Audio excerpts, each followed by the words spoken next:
the mother was scolding her daughter. Stop it! Leave me alone! We weren't in the bar! Don't be like that. After being slapped, 10-year-old Emily didn't wait for her mother to walk her to school. Yet on her way to school, a man forcibly dragged her into his car.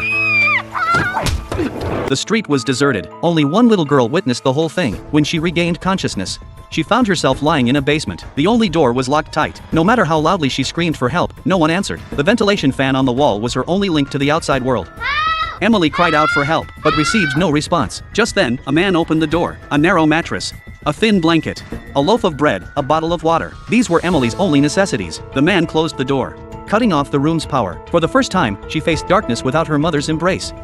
At that moment, Emily's mother was frantic. Television news, magazines and newspapers were filled with reports of Emily's disappearance. She longed for news of her daughter, yet dreaded any news at all. To pass the time, she dressed up as her teacher, and with 2 pieces of clothing, engaged in a game of role-playing. For a 10-year-old girl, she still hadn't grasped the gravity of the situation. This was the 9th day of Emily's captivity. Nick brought her a box of cookies. Emily obediently ate the cookies, as Nick told her fairy tales. The end. He locked the wooden door, then crawled out through a hole. After carefully closing it behind him, he shoved the safe back into place and blocked the entrance with the cabinet. Each time he left, he removed his coat and shoes to avoid leaving any traces of Emily. Every precaution, so he wouldn't worry when facing the police later. That day, 2 officers suddenly arrived. The only eyewitness girl had called the police, though she didn't remember the license plate. She recalled it was a white van. They demanded Nick open the door.